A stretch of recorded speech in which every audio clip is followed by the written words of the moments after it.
السلام عليكم، ازيكم عاملين ايه يا جماعه؟ في بس موضوع صغير جدا كده انا عايزه اتكلم معاكم فيه. طبعا احنا كلنا في ازمه بسبب اللي بيحصل مع اخواتنا الفلسطينيين في غزه.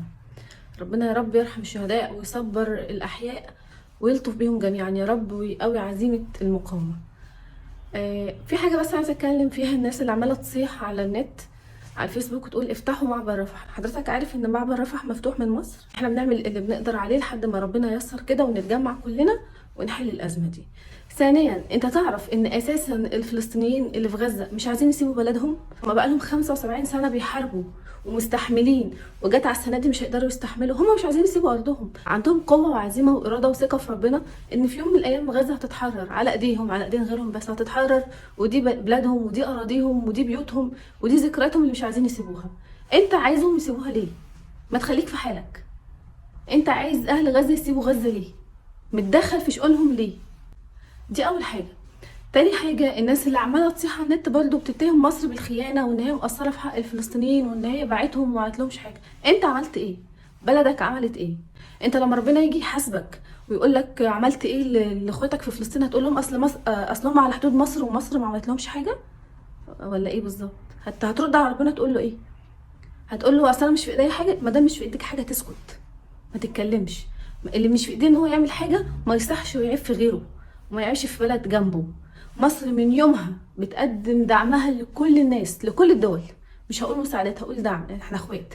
تاني حاجه، احنا لو اتفقنا، لو يعني نفترض بس مثلا كده ان احنا لو اتفقنا ان احنا خلاص بقى الشعوب العربيه والاسلاميه كلها هتبقى مجتمعه مع بعض وهتخش تحارب تحت قياده مصر. انت وبلدك هتسمعوا كلام مصر مثلا يعني وتخشوا تحاربوا معانا وتبقى مصر هي اللي بتؤمر وبتنهي، ولا هنتخانق؟ مثال بسيط جدا. سيدنا حبيبنا رسول الله وفي غزوة بدر كانوا خلاص المسلمين انتصروا، وسيدنا محمد قال للرماة خليكم في المكان دوت ما تتحركوش منه. بس هم فجأة كده دب في قلوبهم حب الدنيا ونزلوا ياخدوا الغنائم، فطلع الجيش المضاد وانهزمنا. ليه بقى انهزمنا؟ عشان سيدنا محمد قال حاجة وهم ما نفذوهاش. فاحنا لو اتجمعنا هل كلنا هنسمع كلام قائد واحد؟ يعني ما احنا محتاجين تخطيط. هل كلنا نسمع كلام قائد واحد ولا هنعمل ايه؟ محدش يتكلم عن مصر بس. لو عايز تحل القضية الفلسطينية يبقى كلنا مع بعض.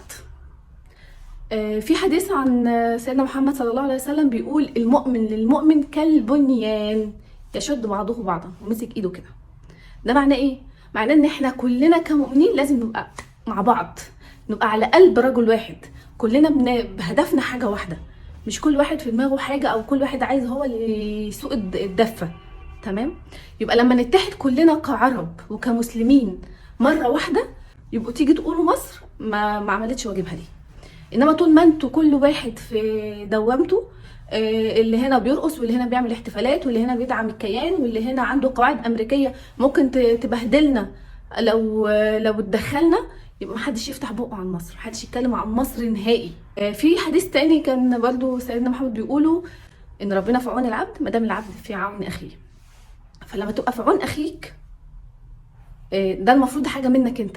وانت لما تيجي تتكلم على نفسك، ما تتكلمش على غيرك. ربنا هيحاسبك على اعمالك انت مش على اعمال غيرك، وهيحاسبك على تقصيرك انت مش على تقصير غيرك. يبقى كل واحد يخليه في حاله.